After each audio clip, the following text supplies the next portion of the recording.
Morning. So I've been wondering about Lagos for ages and the digital nomad scene there in particular. And I want to go and check out what all the hubbub is about, because I've heard that it is the absolute hub of digital nomad activity. So let's go check it out, shall we?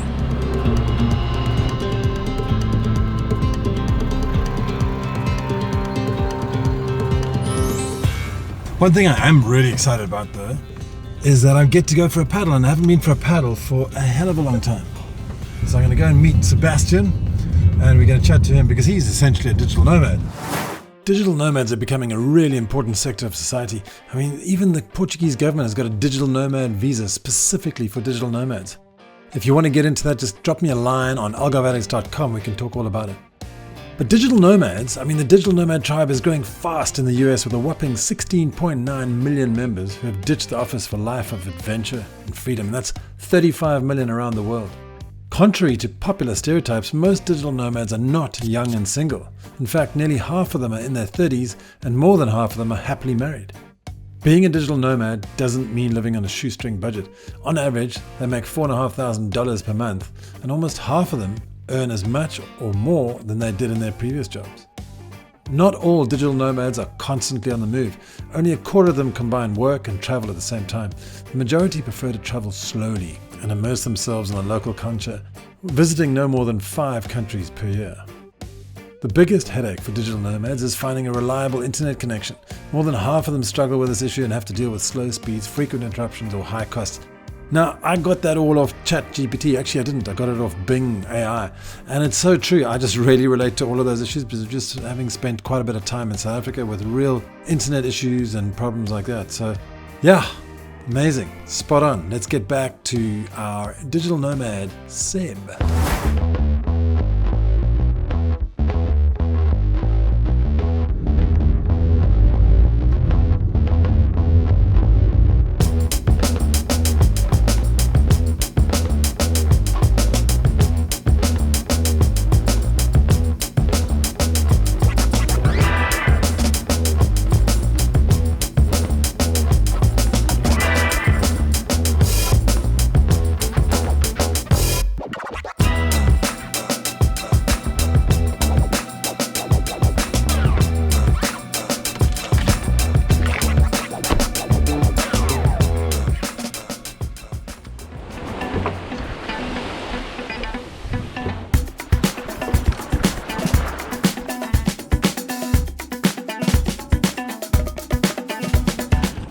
That was close, almost fell off my board.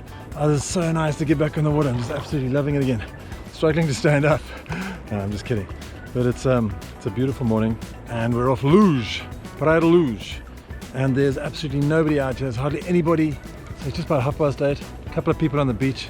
But you know, that's the thing, is the Algarve is just off season. It's totally undiscovered and such fantastic weather.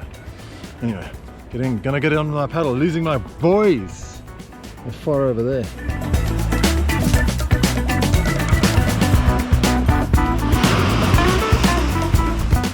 It's almost like black volcanic sand here.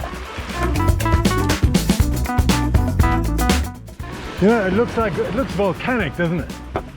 It is volcanic. That's why on the other side you have these red lines. I don't know exactly. You have to Google it. But it is volcanic.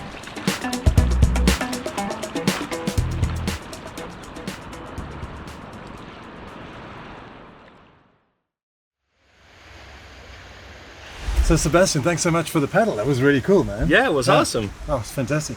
That's the nice thing about living here, obviously, is you can do this kind of stuff before work, because we've both got a full work day ahead, right? Yeah, and especially in summer when it's, you know, when the sun comes up. What is it this morning? 6:45. It's just perfect. Beach is almost empty. Gorgeous, just gorgeous. Oh no, it's wonderful. Yeah. I love it. So Sebastian, I just wanted to ask you a few questions about how you got here, because I think a lot of people experience problems when they're moving from a foreign land to Portugal, and how do they connect with the community, and also especially more the digital community and the remote working community here in the Algarve. So did you find it easy? Well, before I came here, I lived in the Caribbean for 10 years, which is a different, kind of different mentality than here. Here, in the West Algarve at least, I live in Lagos, and here, of course, we are in beautiful Luz. Mm-hmm. people tend to come more to escape life, and you see also a lot of there's a big vegetarian vegan community, yoga. It's a big thing here. People really come to relax and get back to where it all, where it matters, to get back to life, to the things that matter most, which is enjoying life. So they're not necessarily very corporate focused, very work focused, right? No, not really. And also, what made it difficult for me and my wife is that they're also not really looking to get together with a lot of people. And we were looking for that, so that what made it a little bit more difficult. But on the other side is it's that purity, that calmness. What makes me wanna be here? Because like the paddle we just did, it's just absolutely gorgeous. There's nobody around, and it's the same when you go hiking here up these beautiful cliffs.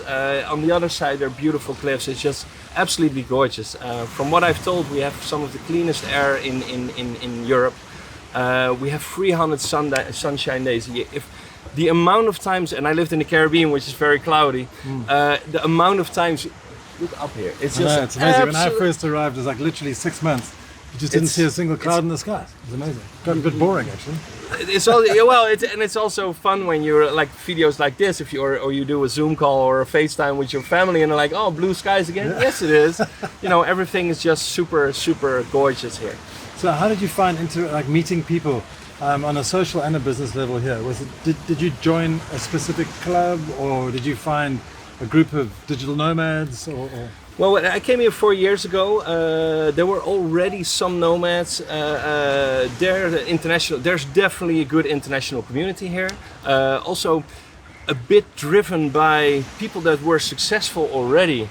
50s to 60s, and let's say, oh, let's start doing business. Also, you see that these people from that age tend to want to help people with their business, right. And it's very interesting and great, of course. But for me, I would like between 30 45. It's very difficult to find these events. But when I came here, we started organizing them.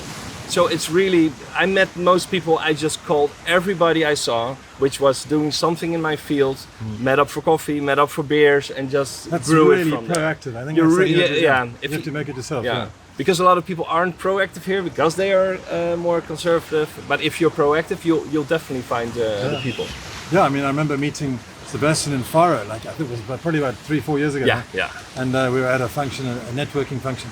But now, if you were stepping off the plane today, how would you start connecting with people like instantly, practically? Oh, it's a little bit easier now because especially in Lagos, there's a very active digital nomad community. There are Facebook groups with literally thousands of digital nomads, which is insane.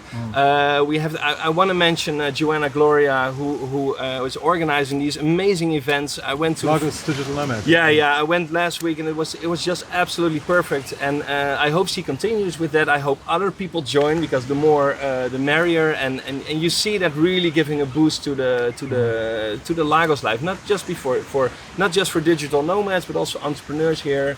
It's not easy making it in Portugal. It's very difficult. It's not easy, yeah. And so it's great, these initiatives. So I really want to give props to Joanna. But Seb, thanks so much. It's really awesome, and it's an amazing paddle this morning, and it was really cool to find out about your lifestyle. Thank you. Yeah, and thanks for coming out to the Western Algarve. For everybody's watching, it's the best place in the Algarve. Just kidding. So, have you got a smoothie already? Yeah, and they're all surf spots, eh? Oh, these are all simple. Xavier. Rocha Negra, where we just had our paddle.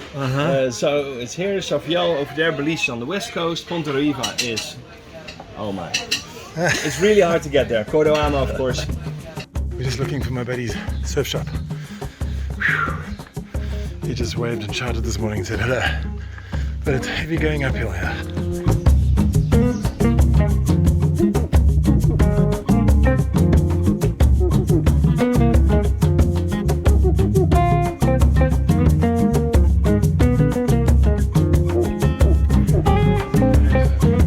Name of the shop?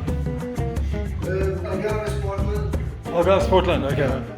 Digital nomads are a fascinating bunch of people. I mean, anyone who would have thought like moving away from the office to 10 years ago and just working wherever you are in the world is just be out of their minds. But now it's such a reality. And obviously after COVID, it's made it much more accessible and easy to do this kind of lifestyle. But Sebastiaan Opschoor, check him out. Some of his links are below. He's made a fantastic film about oranges in the Algarve. It's like really like tons of accolades and awards that he won for this video, which is great. And he's a very, very talented marketeer. So check out Sebastiaan. And thank you very much, Sebastiaan, for allowing us to interview you. And I hope you enjoyed this video. And we'll see you next week.